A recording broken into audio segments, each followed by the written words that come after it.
We're actually live, Marta, just so you know, as you say that. Good evening, everybody. It's good to see you. James here.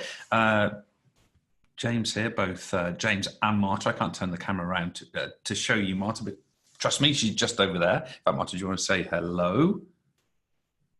Yes, hello. Oh, we're live, right? We're happy. Yes, I was just making sure my microphone wasn't on. No problem. I was getting a bit nervous. I wasn't sure if we had live feed or not, but I believe we do, and we've got an absolutely brilliant audience. I think I need to check the numbers, but I think this is our biggest attended webinar that we've done in this series. We had multiple hundred sign-ups, so we'll see how many are here on the actual evening, but it was just an amazing sign-up actually, so it was really, really good to see. So thank you, first of all.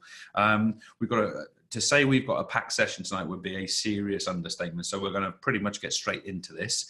The one core resource that I really want you guys to have access to, and Marta, if you could please post this into the chat for everybody. I'm going to put it. Of course I will. I always need to make you a panelist. How could I forget? And I will be asking you who's in attendance with us this evening as well in a moment, Marta. But let me find you here, Marta, and allow you to be a panelist. There you go. So you should find that you're a panelist now. Now, I do want to highlight for everybody that we've got a core resource that you should make reference to during this session. Marta's going to pop it in the chat. You probably have received it by email already, but despite the absolutely horrific typo on the very first slide of this, which we only just spotted a bit early on this evening, we've got an absolutely brilliant summary resource here that is yours. It's available to you. You can download it. If you haven't already, Marta's putting it in the chat for you. It's yours. We designed it this way. It's not like an infographic. We normally produce infographics, but we actually thought with this particular resource, we thought that this would be really nice, almost like as a card or as potentially as a slide. We sort of imagine that some of you will follow up with this by doing training with your departmental colleagues or maybe across your whole school. So we made this very slidey or handoutable, for want of a real word. So we've made it in this way. If you follow along with that, it will be really helpful for tonight. I'm not going to base my session directly on that, although the 10 activities are exactly these ones. I'm going to sort of do it on the canvas, but they are there and it's a wonderful resource. We're really, really proud of it. So that is there ready for you. Now, Marta, could you let us know who's in this evening? Yes, who do we have? I've decided looking at the list through the bottom because I always start at the top. So I'm going to start from the bottom. So we've got Zach with us. We've got Tim. Is that Zach Khan? Yes. Zach Khan, good stuff. Zach, good to see you again. You've been a real supporter of what we've done in these sessions, so thank you. It's appreciated. Yeah, we've got quite a lot of people. We've got Victoria. We've got Tim Brown. Hello, Tim. Great to see you down in Chichester. We've got Tanya, Susan, Sandrine. Tanya Broadbent. Yeah. Yes, that's right. Sandrine, we've got Lorraine. Sandrine, I believe, is a language teacher. Sandrine, correct me on that if I've got that wrong. We've got Fiona. Hello, Fiona. We've got Eva Cuevas. Hola. Hello, hola. We've got Karen from... Karen Davis. Yeah. Bonsoir, Karen. I don't know how you say that in a Belgian French accent, but there you go. We've got Anne and we've got Chris. We've got, Brilliant, great audience. And guys, we've got a cracker in tonight.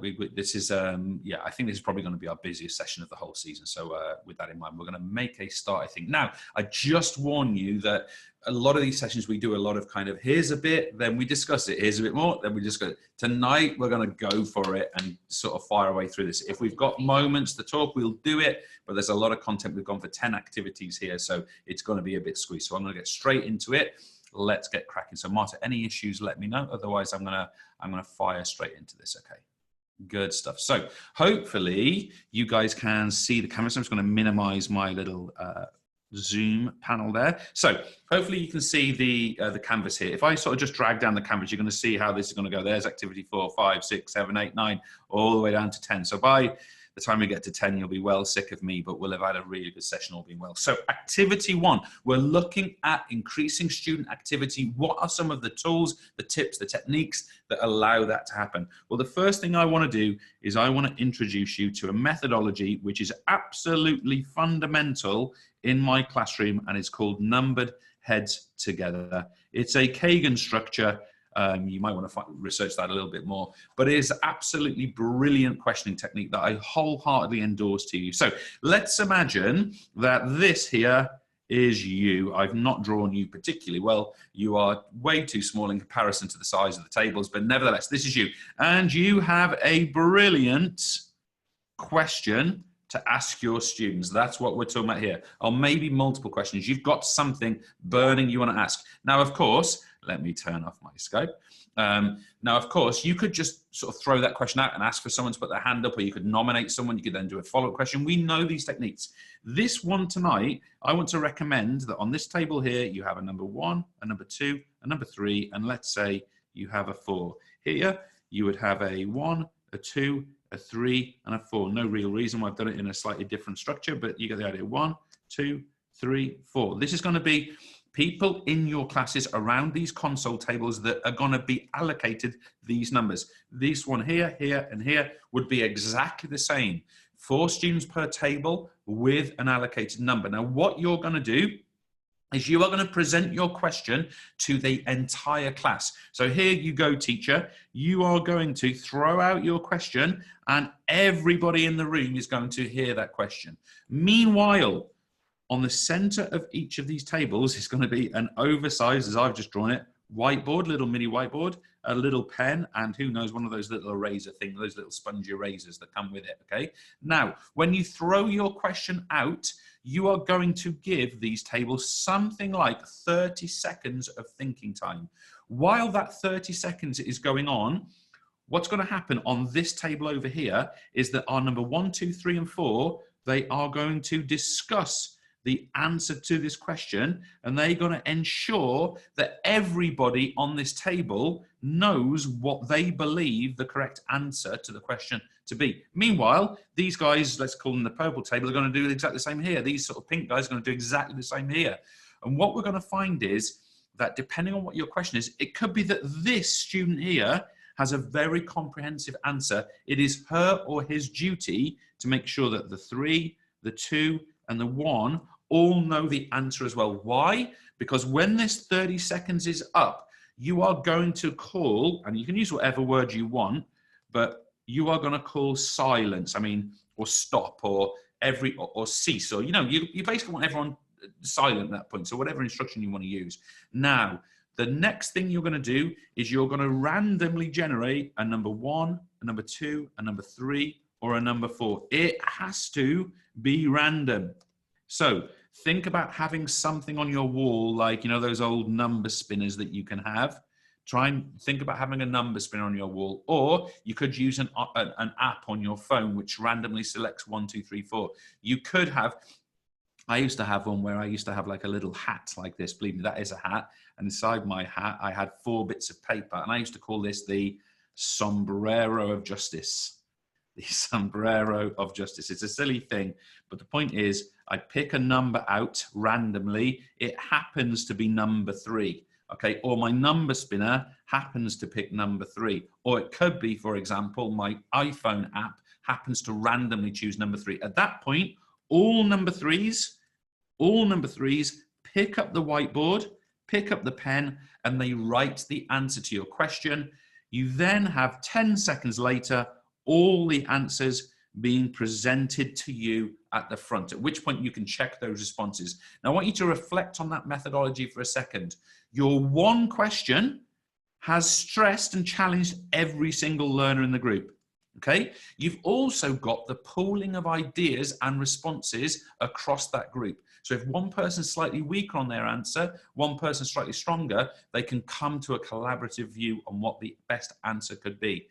You also get the idea that all of the answers are presented to the front at the end. Again, pooling the possible answers to this as you go. Now, I want to stress something important.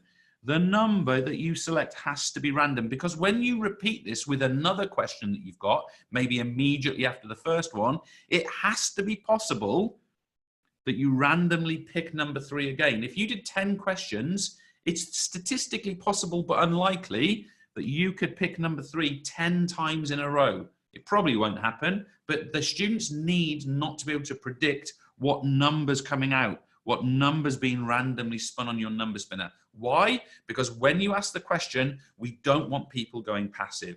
We want every single individual with the possibility thinking, there's a chat message, I think, thinking that It could be me, it could be me, it could be me. And you will find many times that number 4s will have a bad day and get all of the responses or get all of the questions, or the majority. It's a great thing, but it doesn't matter because they've pulled their ideas, they've shared their responses. Now, one last thing on this one, you could label this table A, table B, table C, table D, and so on, table E, table F. And as you ask your questions, you could have a little whiteboard somewhere and you could start tallying up the answers for each table to see how they're going and have a bit of friendly competition. That's quite a common one for me. If I'm going to ask 5 or 6 questions, do it that way. Now, I think that's way more active, far less passive than, here's my question, I nominate so-and-so person on a particular table and they answer it for me, okay? So a nice methodology. Any questions on that, Marta, before I move on? No, not questions. Everything okay? Yeah, everything okay. Just, I think there was a little microphone issue, but... oh, okay, for us? Yeah, apparently people could hear you twice. Oh, no. I've just changed something on my settings, although I was on mute, and apparently it's sorted. So. Okay, well, let us know if that persists, guys. To my knowledge, everything's fine, but yeah, obviously, let us know if there's an issue, and we'll try and I was going to say resurrect that. You know what I mean? We're trying to resolve that for you. Okay, activity number 2. We have an activity called Rally. I actually call this one, by the way, Rally Robin. I'll let you decide what you call it. My colleague, Mike Pryor, who actually made this resource, he calls it Rally, so it ended up being Rally. So how does this work, this Rally Robin? Well, the first thing you have to do is you have to provide the simplest resource you've ever made in your life for a classroom for your students. And basically, the resource you'll have will be a piece of paper, probably on A4, and on that piece of paper, you're going to have a table. And on that table, all you're going to have is empty cells. So that is as complex as the resource building comes. I mean, obviously yours is going to be a bit prettier than my shoddy drawing, but you get the idea. Now, what's going to happen again is you're going to have students on a table in consoles of 4. So let's go here. Let's do a yellow group, a blue group, a green group. I won't waste your time you watching me do these over and over again, but you get the idea. It's for everybody. Every table would have this. Now, of course, if you've got more than 24 students, just imagine this classroom with more than 6 tables, okay? So how does this work? Well, let's focus on the yellow group. The yellow group would each have a version of my piece of paper in front of them, okay? So there, they've each got, all 4 of them have got one of these little tables here. What's going to happen then is here's me at the front, or here's you at the front, and you are going to pose your question out to the group. Now, it's important to stress with Rally Robin that this question has to be something with multiple responses. Okay, multiple responses. So it could be examples of something. It could, if we were doing biology, it could be name different organelles of a plant cell, for example. So they could name chloroplast, they could name mitochondria, they could name ribosome, and so on and so on and so on. But it has to have multiple responses that would be considered correct for that answer. It works like this.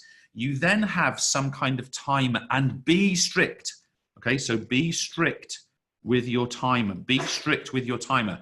You're then going to do something, bless you, like call 10 seconds. 10 seconds would be the timing I would use. Feel free to stretch it to 15 or make it 8 or make it 12. You know, you can flex it and play with that a little bit. But in that 10 seconds, let's say this student here, they have got 10 seconds to write one answer in one cell. Let me write that down. One answer in one cell. Okay, they're not allowed to write 2. They must write exactly one answer in one cell. After that 10 seconds is up, the teacher is then going to call something along the lines of pass right. Pass right. Okay, so what's going to happen here is this bit of paper is going to go here, this bit of paper is going to go here, this bit of paper is going to go here, this bit of paper is going to go here. Now, this bit of paper has now come round. This is the one we started with here, wasn't it? It's now here. It's now here. So what's going to happen is that this person now, let's give them a different color a second. This person here is now going to answer a second response on that same sheet that's moved to them. 10 seconds longer, it moves that way. This person now is going to write a third response on the sheet. It's going to get passed again 10 seconds later. This person now is going to write a fourth response onto that sheet. Let's use my example. Name the organelles of, what did I say, a plant cell. Okay, sooner, if you think about it, this person here, they can write chloroplast maybe for the first 2 or 3 times until the paper comes round and chloroplast's already there. They now have to drag information out of their memory to include an answer which is not already on the sheet. This is wonderful for recall or the retrieval or the decoding of information. It's wonderful for that process. This is not so good for making highly evaluative structured statements. That's not what this is going to be used for. But something which is going to bring things from the long-term memory into usage is absolutely superb. Now, a couple of little tricks with this one. If you've got something which has many answers, let's say there's loads of possible answers, don't be afraid of going from a table robin to a room robin. And what I mean by that is that this piece of paper once here could move to here, could move to here, could move to here, could move to here, could move to here. If there's enough answers, you can do it that way, okay? And that way, the piece of paper literally gets passed around. Weaknesses of this model, this piece of paper at the end of your session will be totally useless. And what I mean by that is it will be dog-eared, it'll be chewed, it's probably been on the floor twice, it's probably been thrown across a table because they're rushing. That is not a resource that's probably going to get filed. So after this activity, you probably want a little bit of review, or let's call it recording time. Just record your answers. Now, if you consider one other point here, let's say this student is a little bit weaker in their responses, they're getting to see all the answers of other people on the table or in their group. It's useful and resourceful for that reason. Okay, last one on this particular, if you're interested in this, okay, if you start with your bit of paper, I said it would be a bit like that, didn't I? Something like that. Now, you can add a second table on the bottom. Let's say it's like that, okay? And this is what we call the delete table. And what I mean by the delete table is, let's say this student here, let's say they receive an answer from this student, which has gone in here, and they believe it's incorrect. They can move it down to the delete table. In other words, they can remove it as an incorrect answer. They can do that, and that's a legitimate point within this. Okay, so just consider those things. But you will literally see students going, what was that? What's that thing? That's what you're looking for within that environment. Okay, I'm going to move on, Marta, unless you tell me otherwise. Yeah, good. Do stop me if there's a question or a clarification. It will also give me a moment just to drink some water. Okay, activity 3. This is what we call Gauntlet. Again, a great one for the retrieval of information which is stored in the long-term memory. So this is personally how I set this up, although there's other ways of doing it. So I'm going to imagine that I've got a pair there and I've got a pair here on this particular table. I'll just give you one other example, maybe over here. I've got a pair here and I've got a pair here. Okay. All of my pairs, or every single student, has a mini whiteboard like this.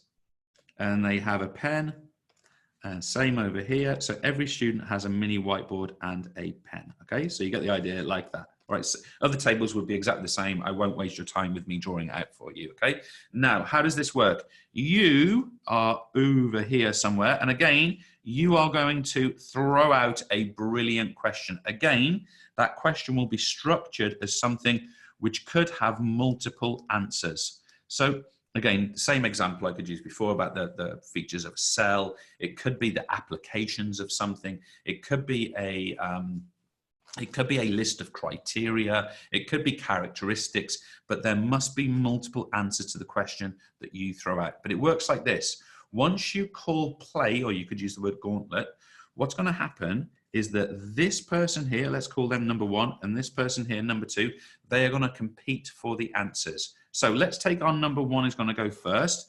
They're going to take their whiteboard. They're going to write their answer on that whiteboard, and they are going to present it to number 2. Okay. Number 2 is then going to take their whiteboard. They're going to write an answer which must be different and unique to anything that's gone before. And they are going to present it to number 1. Now, if you think about it, number 1 now has fewer possible answers they can make because 2 have gone. They rub out their original answer and they give a different answer, which now comes forward and goes here. Number 2 is now got much narrower range of possible options for them to answer, but they scribble out their original answer and they put another one in and present that to number 1. And they keep going until basically somebody runs out of an answer. Okay, at that point, the person who got the last correct answer wins a point, is the winner, moves up a level, gets a reward point, whatever you want that reward to be. Now, a little trick here, you might have noticed that, let's say this is number 1 and this is number 2 here. These are also gauntleting in that way across there. I have designed this so this student here can nick the answer of that student there. In this structure, I want that to happen. So let's say this student produces a brilliant answer. It's a good idea for this one to be sort of aware to their left and nick that response. If you don't want that to be the case, of course, you can line them up. Now, this can now work with multiple different answers. Now, one other thing I'd encourage you to consider, imagine a situation where we're playing this game, and instead of setting up like I've just set it up, is you get a line of students probably sat down on chairs facing each other, whiteboards in hand, pens in hand. So for example, this is a student number 1, this is a student number 2, and effectively they're going to gauntlet this way. Okay, these guys are going to gauntlet this way here. Now you would probably be stood over here looking all the way down the line this way. You would call your question, they would start, okay, and every pair would compete for the same question, for the same win. Now, again, you have to know your students to know whether this is the right thing to do, but in something like racket sports, something like this would be really common. Let's say this one is playing gauntlet with this one. Let's say they have their little attempt at answering the questions. Let's say that this one wins that particular round and this one loses. What you can do here is you can have this student move up a place and this student move down a place. Now, again, you could, if you're not careful, end up with a student going all the way down there and being sort of like the failing student. So manage that as you see fit. But the point is you can make this competitive in a friendly and supportive way. And the point is here, when you do this, you can structure this so that there's like almost like a little ladder or league system going on. Know your students, know whether it's appropriate. I'm not advocating this structure, it's just an option. I would feel I needed to know my students well before I attempted that. Okay, but it's there if you want to do it. Okay, Martin, I'm going to move on unless you tell me otherwise. No, you can move on. We're going some decent guns here, eh? So activity 4, beautiful. I mean, for me, this is one of the most common features of any classroom I've worked in, okay? It's called agreement circles. Now, you'll notice straight away, I don't have any tables and chairs in my classroom. I'm not being literal with that. What I'm trying to say here is you need some space. Why? And by the way, go outside of the classroom if you have to. I know some schools say you're not allowed out of the classroom. You mustn't go outdoors, that kind of stuff. But, you know, you decide what's right and wrong. But this is what we're going to do. I'm going to get my students. Let me imagine that maybe I've got all my tables set up over here. Maybe my tables are like that. Great drawing, James. There's my table and my structure. But I've cleared this space on the left-hand side. Now, what I'm going to do is I'm going to get my students. I'll just draw a bunch of them for speed, but this could obviously be a large number of students if you've got lots of them. I'm going to get my students, and they're going to form a perfectly drawn circle. I'm sure we'll all agree that that is utterly perfect in a circular manner. Now, these little dots just represent individual learners. Now, a little trick here is you be this one. Okay, you don't really want to stand in the middle. You don't really, I mean, you could stand over here if you want to, but I think it works better if you stand in the circle when you do this. Now, every single student, so let's imagine this is a student, they must have a little mini whiteboard. I mean, I suppose you could do it with paper or something if you wanted to, and they must have a pen and they must have that old eraser, okay? So have each of the students with this in their hand. Now, the art to this is you, the teacher, this little yellow blob here, when you do this, you must present a statement. And that statement must be balanced enough so that some students will disagree and some students will agree and some students will disagree. That's what you want. So it's a statement, not a question, okay? Now, when you pose that statement, a good idea is to encourage people to wait for 5 seconds and then to make the statement twice. So you want 2 times the statement. So let me just make something up in my head. Here, you guys are teachers, so I'll let you decide which way you would respond here. My statement, this is not really like a GCSE or an A-level statement or anything, but my statement is, lesson observations always lead to improvements in teaching and learning in my classroom. So there would be my statement. You get the idea. Some are going to agree, some are going to disagree. That's the whole point. I say it twice, and then what I do is I ask the students to move. Now, if the students agree, they move. So let me do that in green. If the students agree, they move into the circle. So these students are all agreeing with what I've said. Lesson observations do always improve teaching and learning. Meanwhile, these students are disagreeing. So they step out of the circle. I mean, you get the idea. I won't just draw loads, but you get the idea. Now, a couple of rules here. There is no one allowed to be neutral. So neutral, in other words, standing still, no, they've got to make a decision, either in or out. I agree or I disagree. The moment they step in or out, this is where the whiteboard comes in. So what you want them to do on the whiteboard is you want them to note down the 3 main reasons when they heard the statement which caused them to move in or out. Their 3 main arguments. So I don't know, if I moved out on the lesson observation thing, I might say it's inconsistent, the lesson observer is not always a subject specialist, and the focus seems to be on assessment. They're the reasons I stepped out. Okay, now I'm forming an argument, I'm becoming evaluative, I'm structuring a position, a perspective. Okay, now imagine we've now got a student here, here, here, here, etc. You've now got a student here, here, here, here. Now you've got options. Would you like this student and this student to pair up and debate the points they've made? It's an option. Would you like this student, this student, this student, and this student to form a group and to bring their ideas together to form an argument where they're going to debate that against this student, this student, this student, and this student? That's your choice. You can do it in any way you see fit. But what you want is you want these points that have been raised now to be discussed, to be debated, to be used. Now, a tip I would throw in for you on this one, it's really useful if at the end of this process, let's imagine you've got a whiteboard in your corner over here, you want the students to come up with their pens and you want that content to go onto your whiteboard. Why? Because when you go back to the tables in a few moments' time, it's quite likely that they're going to be writing about this. They're quite likely to be writing an answer, an exam answer maybe even. So we want a record of that on a board somewhere, because of course these ones here are basically going to get wiped at some point, and you're going to introduce another statement and repeat that process. So we want a record somehow. That is a wonderful learning activity which encourages students to consider different perspectives on things that they have learned or are learning. I think it's a wonderful build to go in and structuring an evaluative, say, essay writing experience or extended writing experience that they might come back to the tables and do later on in the lesson. Okay, wonderful. And I'm going to come onto the screen here.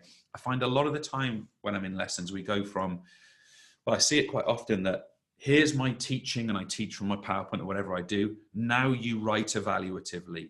In my opinion, there should be something in between those experiences. And I think that's a great example of what that might be. Any points or questions, Marta? No, I think, yeah, everyone's quite happy. Everyone's quite, yeah, looking forward to you. Okay, we're almost halfway there, guys. Hang in. Yay. Okay, now I don't really know why I made this one number 5, because the one that's coming number 6 would probably be better than number 5 because it builds on number 4. But anyway, it's got circles in it, so I thought I'd go for it. Now, what you're going to do here in this activity number 5, it's what we call inner outer circles.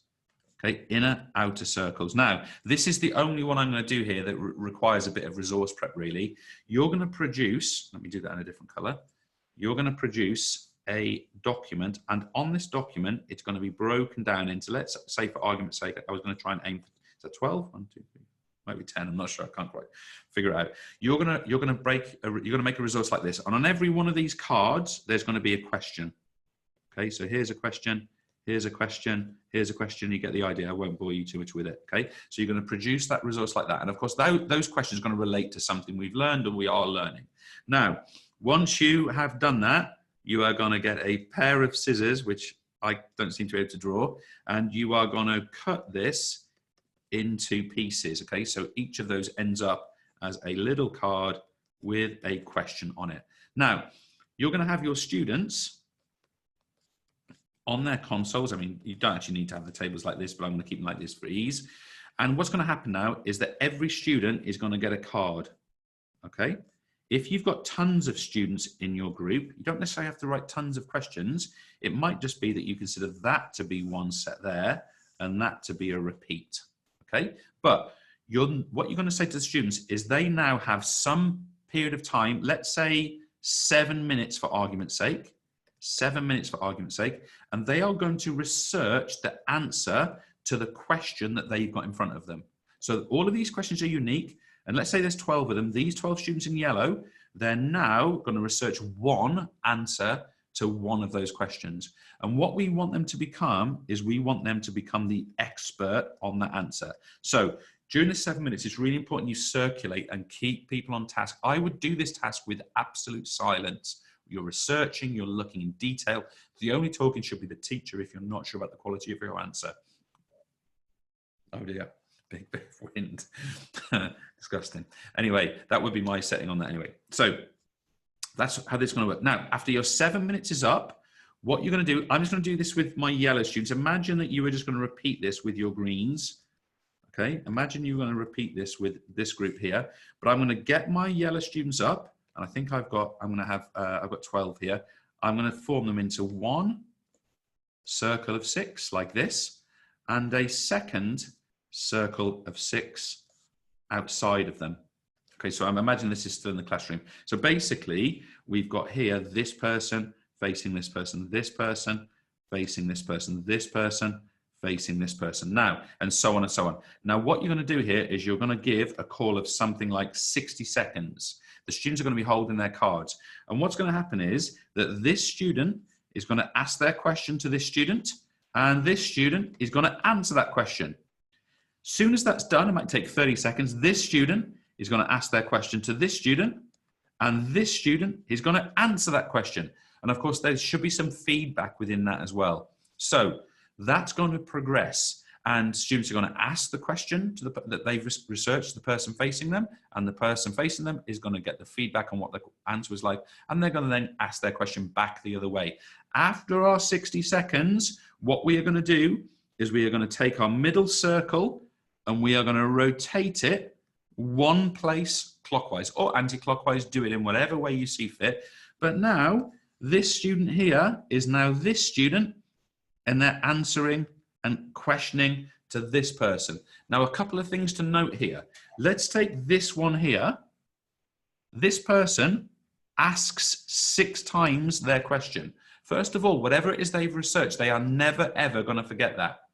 But also notice that as this person's in this position here, that position there, they could well be kind of ear lugging in and trying to listen to what's being asked over here. In other words, they can sort of keep an ear open to see what the question that's about to come up is. Okay, so they do it that way. Weaknesses of this model: this person never gets to answer the question of this person and vice versa. How do we manage that? Well, at the end, we bring all of our cards back in, and I imagine that the research and the answers gone onto the back of the card, and now we have all of the answers.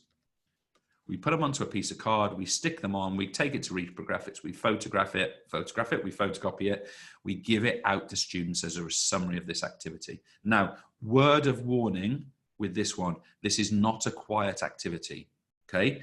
This is going to make an absolute din. So if your classroom happens to be above the classroom of the headmaster, just be careful.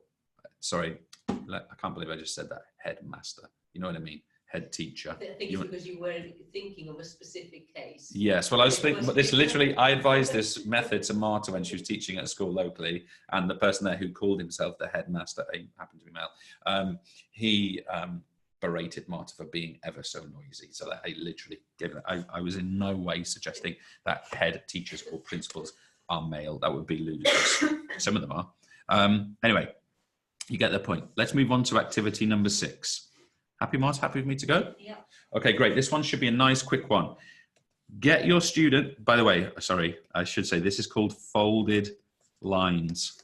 Clear some space in your classroom, go outside, do whatever you need to do, but get your students, have not made that even remotely across the angle of the classroom. It's meant to be adjacent corners, opposite corners there. So get your students to line up like this, find the middle of your line, which I believe might be here, and fold that line like this, okay? And what you're gonna end up with is you're gonna have a load of students facing a load of other students. You could have them sitting down, you can have them standing up, you can do it however you wanna do it.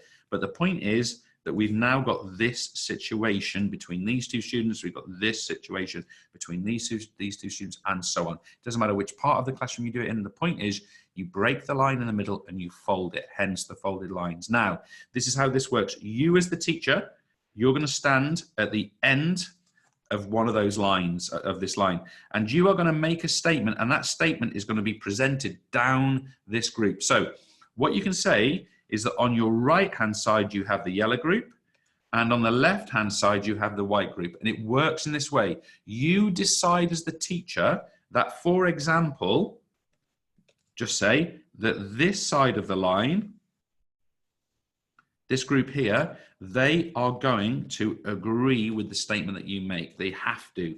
And this side over here, it's their responsibility to find arguments that disagree with whatever statement you make. So if I go back to the same example I used before, lesson observations always lead to improvements in teaching and learning in my classroom. You might throw that statement out there, but the whole point is that these guys have to find reasons to disagree with you. Okay, they have to find reasons to disagree, or with the statement I should say, and these guys have to find reasons to agree. And you can switch it when they're agreeing and disagreeing with different statements, it's up to you, but the whole point is they're taking an enforced perspective. Very good for the evaluative skill. Now, what do we want as a little technique here? Every student's gonna have their whiteboard, every student's gonna have their pen, every student's gonna have their little sponge eraser, and you want to give these guys something like 30 seconds, maybe 60 seconds, and again, they wanna note down the 3 or 4 reasons that they believe are the strongest arguments in, say, the agree position or the disagree position. Once you're ready, and by the way, that should be done in silence, what you want now to happen is that these two students debate that point. These two students debate that point. These two students debate that point. A couple of possible extensions you could use. If you want to, you could make this debate here, you could make it a 2 versus 2 debate. So you can pool ideas and share resources. In that way, I drew it really badly, but you get the idea. So in other words, it could be a debate between those 4, but the point is these ones here must disagree. These ones here must find reasons to agree with the statement. And that's important because in that evaluative skill, they may well be answering a response in, say, their exam, and they may not agree, but they have to put some agreeing statements in there to find that balance, to find that critical evaluation skill. So it's a great tool. You can pick it up and go. As you see with that one, it doesn't even really need any prep. You just need to have whiteboards in the vicinity, really. You could just jump up and get it done. Okay, that one's folded lines. Anything else, Marta? No, carry on. We're getting there. There's 4 to go. I was gonna say 3 to go, but I haven't done 7 yet. Right. This is literally one of my favorites. Super quick. Stand and stare. Okay, stand and stare. This has 2 characteristics. One is it's some sort of theory or idea which is complex. You cannot do this with simple things. This is a great one for analytical skills, actually. If you consider that analysis is breaking something down and explaining it, this really helps with the breaking down part. So it must be complex and it must be something that can be represented visually. Okay, so classic examples of this for me would be the aerobic metabolic pathway, for example, you know, everything from glycogen down into the electron transport chain and out as the byproducts, all that, so many arrows and byproducts and ATPs and nets and all that stuff. So a good example would be, I want the students to be able to like really recall that accurately. So how is this going to work? First of all, put a central resource on the table, such as a blank A3 piece of paper or poster paper or whatever it happens to be. Don't worry, we're not making posters. Secondly, you're going to have groups working in teams. So here's my yellow team, here's my green team. I mean, they're not literally going to be wearing t-shirts. Obviously, here's my orange team. You know, they just happen to be on tables. I won't bore you. Here's my blue team. I could carry on. Now, what you're going to do is you're going to ask all of these teams to name themselves 1, 2, 3, and 4. 1, 2, 3, and 4. Okay, it doesn't really matter who does what job, but it has to be done that way. Meanwhile, you're going to take up a position in the classroom which is kind of obscured from everybody out of this way. And in your hand, you're going to hold, brilliant drawing, the thing that the students are going to learn. Let's say it's a visual representation of that complex structure of the aerobic metabolic pathway, say, for argument's sake. What you're going to do is the first thing you're going to do is you're going to call everybody to be able to see this. Okay, so 2 ways of doing this. First of all, you could project it onto your whiteboard, or you could literally have everybody come over and sort of stand behind you and look at your representation of this. But the point is, everybody is going to get 30 seconds to look at this. Okay, probably on your whiteboard. So probably it's going to be here on your whiteboard. Everybody looks at it for 30 seconds. At that 30 seconds point, bam, that visual disappears. Now what you're going to do is you're going to call number 1. This one, this one, this one, this one. It would be here and here.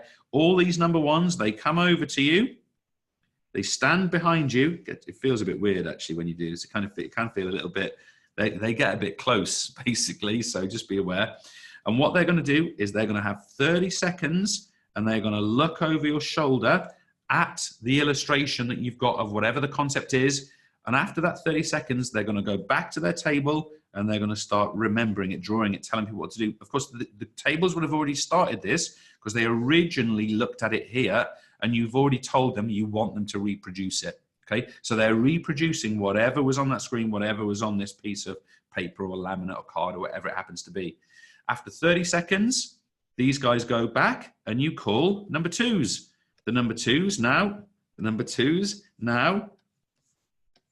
You get the idea, the number 2s now all come up and they have 30 seconds to stand on your shoulder or just behind you to look at the illustration. They then come back and they're adding things to this drawing.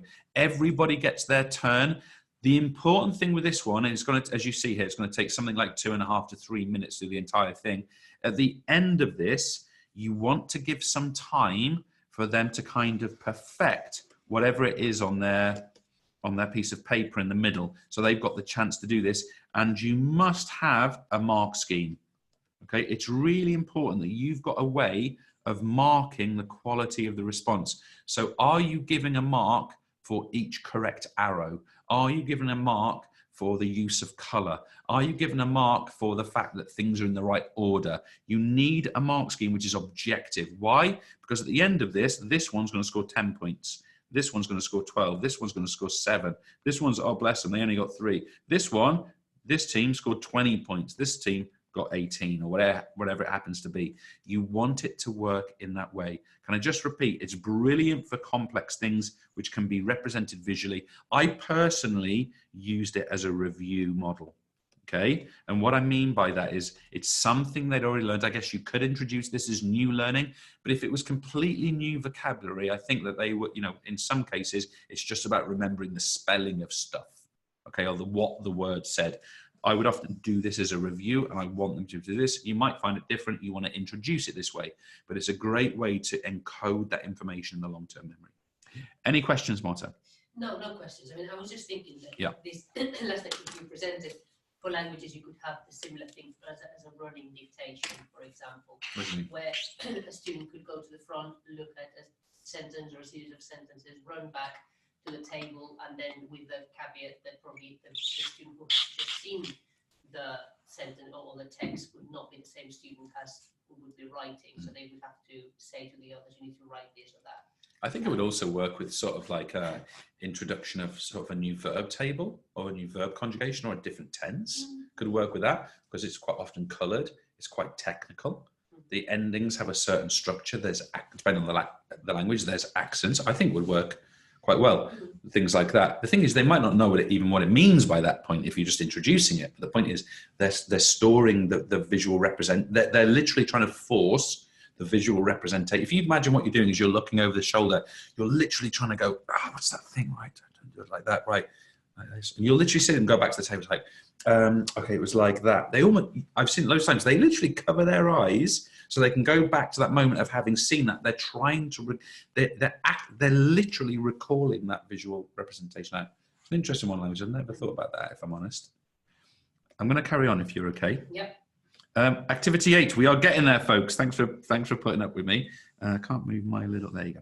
So activity 8, this is, I keep saying it's one of my favorites. This one is one you could use in combination with what I just showed you. Okay, so this one, you're going to set your tables a challenge. Okay, and this has to be challenging. I'm sorry about my handwriting tonight, by the way, it's absolutely appalling. Never know I should do this for a job. But this has to be a challenging thing. And in the middle, let me just sort of make a pink group here. In the middle of my table, I'm going to have something where the students are going to respond to the challenge I set them. So let's imagine I set something like a complex mathematical problem. Okay. The whole idea is the students start to work on the problem and they must have the opportunity to produce the response visually. In other words, it's going to go on to here. It could be a drawing, it could be a series of numbers, it could be a chart, but it has to be visual.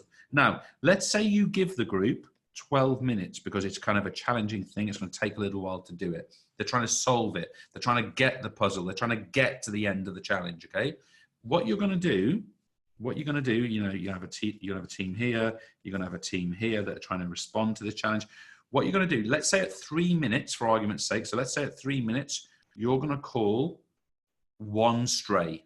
And they need to know what that means because you've either told them it or you've done this before. So one stray, we just draw these bits of paper in here. One stray, okay, means that one person from every table, let's imagine this one here, this one here, this one here.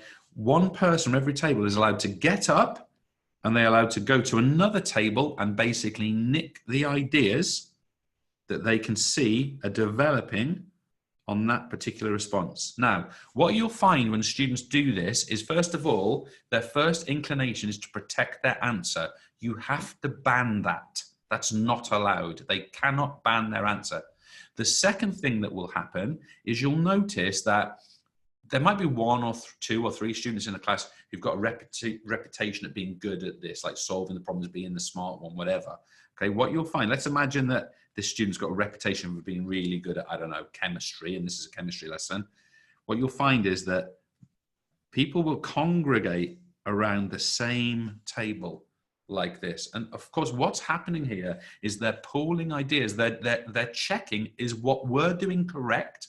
Are we getting towards the right answer? Is anyone doing it differently? Has anyone got further than us? Can we make a jump forward on the project or the challenge, whatever it happens to be? Now, what you want to do shortly afterwards is call them back and maybe, I don't know, at 6 minutes, now call two stray. Okay, now this time, this student and this student are going to get up. This one's going to go here and this one's going to go here. They're going to start drawing the answers back. Meanwhile, every other table is doing the same. Now what you want to do is say at 9 minutes, for argument's sake, you're expecting me to say 3 stray here, but no, I'm going to say 4 stray. This literally means that this one, this one, this one, and this one abandon their table. This one goes here, this one goes here, this one goes here, this one goes here, or all 4 of them go to the same table, whatever. And they literally leave their answer there on the table, and it's everyone else's job to sort of draw that information out from other people's answers. A couple of rules: nobody can touch anybody else's work. That's really, really important. You can't go and disrupt someone's response. And finally, as I said before, when they're making progress, it has to go down visually. It's not, it shouldn't be a task where they can just write one number or a picture or whatever at the end, and it has to be progressing over time. So select this one if the response is progressing over time. By the way, this one would be perfect, right? Because you remember that one we just did now in stand and stare? This is perfect because it's developing over time. You could call 1 stray, 2 stray within that activity, so they go and nick each other's ideas from one another. You're encouraging stealing, but it's a good way. Now, I'm going to go on because time is really short and I don't want to finish. Idea piles, this one is. Guys, thanks for being patient with me. Sorry. Idea piles. This works for the process of categorization. Okay? So something such as a topic which has groupings in it. Now, this is the way you're going to do it. You'll have your table. Let's say I've got a pink table here. And the way you're going to do this is you're going to have a blue box or paper. You're going to have a pink one, and you're going to have a green one. So I'm imagining something which has 3 categories. You, the teacher, you're going to pose your question. And what's going to happen is that each member of each different table, let's say that this is category 1. Let's say that this is category 2. Let's say that this is category 3. I'm thinking about something like, I don't know, quite a few PE teachers in here. Think about the physical, psychological, or mental and social benefits of regular participation in exercise. And what we want the students to do is we want them to give them 5 minutes, say if that's the appropriate length. And this student here, what they're going to do is they're going to grab cards that are green, they're going to grab cards that are pink, and they're going to grab cards that are blue, say if you're using these colors, and they're going to put responses to the question you've posed, and they're going to place them in piles on the relevant pile in the, that was meant to be pink, on the relevant piles in the middle of the table. Okay, so in silence, working alone. This one's doing the same, this one's doing the same, this one's doing the same. So by the end of it, if we imagine this little box here, this little blue box, it's going to have in there multiple bits of card or bits of paper with answers from this learner, this learner, this learner, this learner, specifically for this category. Same in the pink, same in the green. Now, what's going to happen is at the end of 5 minutes, you're going to set them a question that relates to those categories. So it could be, for example, a 9 marker on discussing the benefits of exercise. And what you want the group now to do is you want them to empty out this blue pile, and you want them to select 1, 2, 3 answers that they believe are the best answers in that pile. Okay, it could be that multiple of those are the same, or the same principle, or the same type of response. But once they've selected 3 answers which are in the blue, 3 answers which came from the pink, 3 answers which came from that original green one there, what the student can now do is that they can answer a question. Let's say there's a question on a piece of paper. What they can now do is they can now answer that question based on the group's selection of the best answers. I don't think I've explained this very well. They individually put their responses into categories, and as a group select which are the best responses, and then they all write an answer either individually or collectively based on those group responses, with those group selections. The other tables do the same. When they come to do their exam question practice, they are much better resourced at producing that response. Does that need any clarification, March? I feel like I've explained it badly. I think it's clear. I think I was mindful of rushing. I don't know if I explained that badly. Last one, guys, you've been amazing. Thank you for putting up with me. This one's called Pass the Buck. B-U-C-K, apparently. Okay, now this is the way this works. Okay, set this up with multiple different groups, as many lines as you need to, but it will work like this. I've got a yellow pair, I've got a red pair, I've got an orange pair. Now, can I just stress to you, I don't think yellow would be a good option, so let's go for blue. Can I just stress to you that you might have the same here, here, and here. That was orange, wasn't it? You might have the same here, here, and here. So you've got like a mirroring. So if you've got lots of students in your group, which you probably have, you just keep repeating this cycle. It just happens more than once, basically, or it just happens with more than one group. So how does this work? So you've got a blue pair here. It's on this table here. This blue pair needs a blue pen. I've got a red pair. My red pair needs a red pen. I've got an orange pair. My orange pair needs an orange pen. Meanwhile, each pair is going to be given a question, and I tend to use this for exam questions. It's like exam question practice, probably because we've learned something recently, probably because we're reviewing this material. Now, when you call time, you are going to call something like 3 minutes, for example. It might vary on the question, obviously. And in 3 minutes on Pass the Buck, my blue pair, which is here, my blue pair has 3 minutes on their piece of paper. Let's imagine we've got a question here. They've got 3 minutes with their blue pen to start answering that question. Okay, so they've thought about it, they're answering, but they're using their blue pen. After our 3 minutes is up, this piece of paper gets passed to the next table. Meanwhile, this one gets passed here, and this piece of paper gets passed back this way. Can I stress to you that each of these pieces of paper must have a different question on it? The questions must be different. But now, our question, which was originally on the blue table, now gets passed to our red table, and the reds start adding to the answer. They might even remove a part of the blue answer if they think it's incorrect, or they might not, but they start adding to that answer with an additional series of points. 3 minutes is called again. My paper gets moved to the right, and this time my oranges receive this piece of paper and they start adding to their response. 9 minutes later, when that's up, my piece of paper, this one here, ends up back here. It's at this point I now circulate the mark scheme for each of these questions, whatever that mark scheme happens to be. And my blue pair is now going to mark the answer. But what they're going to do, let's imagine I'm marking with a white pen somehow. They're going to allocate a mark here. They're going to do a mark here, here, and here. And there's only one here.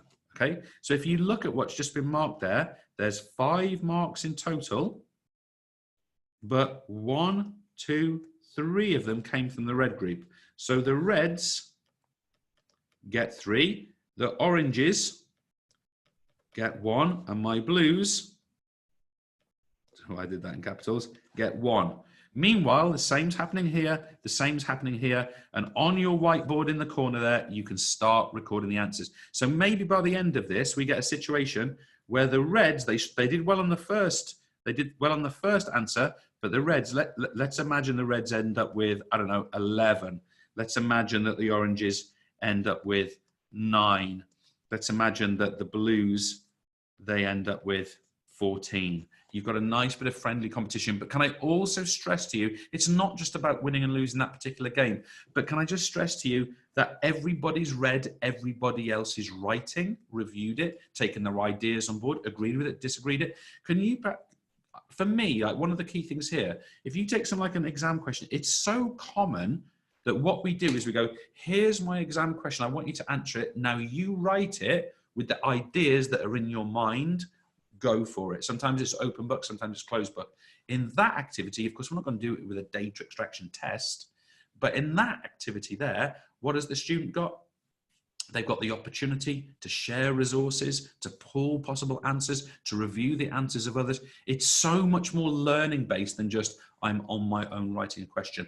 That I just explained, on my own writing a question, is absolutely what we should do with something like a mock exam, a timed essay, a data extraction. Yes, we do it that way. But when the journey is about learning and growth using an exam question and mark scheme, that's a wonderful methodology to use.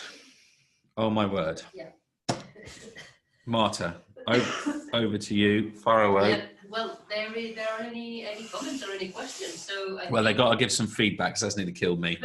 So let me know what you think, folks. We're not going to do super long questions like, because it's already 8 o'clock. But let me know what you think. I mean, I'd be really interested in your feedback. Let me know what you think of those methodologies, and do pop something in the chat, guys. It is valuable, as otherwise I go on wondering if you lot thought it were rubbish. So yeah, let me know. Right, Fiona is saying really interesting webinar tonight.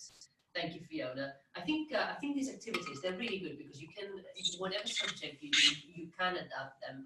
Of course, the way you've presented them, you've given lots of examples which are applied to physical education, but of course you can any subject, it doesn't matter what it is. Exactly, you can, and some subjects are more different from others, but you can always adapt them and do them in one way or another in your own subject. And I think it really sort of adds a level of variation for the students, which they really appreciate, because it's about variation, but it's also about efficiency. Let's take numbered heads together, which seems ages ago now, that methodology of putting your question out and all 4 members of a console having to contribute to the answer to make sure everybody knows that answer.